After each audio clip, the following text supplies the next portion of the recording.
ay nakatayo sa isang liblib na burol sa Candelaria, Quezon. Nababalutan ng mga kupal na batot at mga tulog na tila hihingi ng tawad sa bawat pagkasmas ng hangin. Si Sofia, isang arkitekto na sanay sa gawika at konkretong plano, ay bumalik doon. Hindi para magbakasyon, hindi para ayusin ang mga papeles, na mana at dependa ang ari-arian. Ang bahay na iyon ay isang anino sa kanyang pagkabata. Puno ng mga kwento ng lola niya tungkol sa mga kaluluwang hindi matahimik. Pagdating niya, sinalubog siya ni Manang Linda, ang matandang at pangalaga at halos kasama na ng mga paler ng mansyon.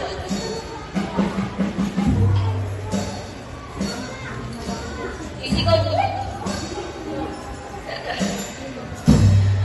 Sofia! Iha!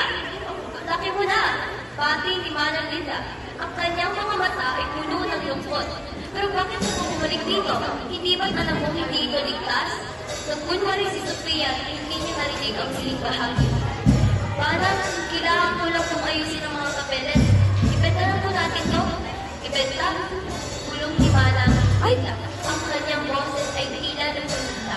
Hindi mo maaaring ibenta ang isang lugar na may kaluluwa. Iya, hindi ito basta-basta lupa. Kinagabihan habang inaayos si Sofia ang kanyang mga gamit sa silita na tinutulugan ng kanyang lola. Narinig niya ang isang mahinang kaluskos mula sa lumang aparador. Pinuksan niya ito at doon nakita niya ang isang lumang kahon na may nakaukit na pangalan, Isabel. Sino si Isabel Mala? Tanong ni Sofia, kinabukasan hawak ang kahon. Nakatingin si Manang Linda sa kahon. Ang kanyang mukha ay namunta. Si Isabel, ang kapatid ng lola mo. Matagal na siyang wala. Huwag mo nang alamin, Iha. May mga bagay na mas mabuting manatiling nakabaon. Ngunit ang mga salita ni Manang Linda ay dahil lang nagtulak kay Sofia na alamin ang katotohanan. Sa loob ng kahon, tatuan niya ang isang lumang diary at isang langit na may larawan ng isang magandang dalaga. Habang pinabasa ni Sofia ang diary, unti-unting nabubuo ang kwento ni Isabel. Isang kwento ng pag-ibig, pagtataksil, at isang lihim na ipinagdait. Mula sa diary ni Isabel, Julio 15, 1920. Mahal ko si Miguel, ngunit ang aking mga ay ayaw sa kanya. Sabi niya, hindi raw siya karapat-dapat sa isang nilako. Bakit ka noon? Ang pag-ibig ba ay may kinikilalang estado sa buhay? Agosto 2, 1920. Nakita ko si Ama, kausap si Don Ricardo, ang mayamang hasyendero. Narinig ko ang mga salita, kasunduan, at kinabukasan ng pamilya. May masama ako.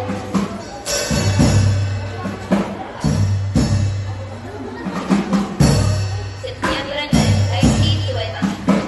Ipinagkasundo ako kay Don Ricardo. Hindi ko ito matatanggap. Mahal ko si Miguel. Paano ko haharapin ang buhay na ito nang wala ang aking pag-ibig? Isang gabi, habang nagbabasa si Sofia sa sala, biglang bumukas ang mga bintana at ang mga kurtina ay nagsayaw sa hangin. Naramdaman niya ang isang malamig na presensya sa kanyang likuran. Sino ka? Tulong ni Sofia. Ang kanyang puso ay kumakabog. Isang mahirap tinig ang narinig niya.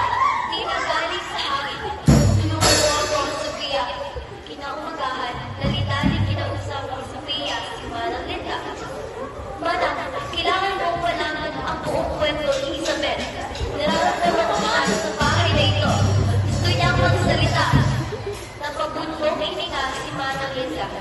Iha, ipinagkasundo si Isabel kay Don Ricardo. Pero ayaw niya. Isang gabi, tumakas siya para makipagtanan kay Miguel. Pero hindi na siya nakabalik. Sabi nila, nahulog daw siya sa pangin.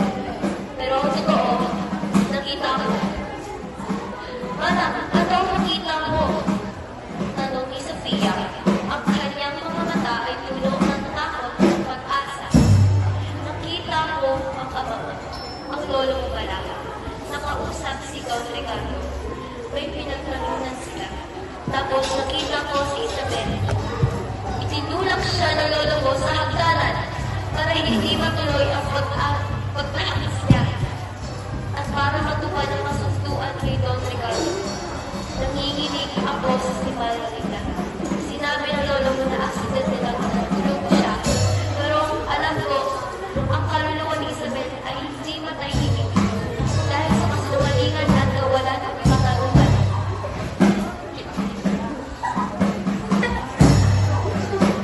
Kailangan natin bigyan ng katarungan si Isabel.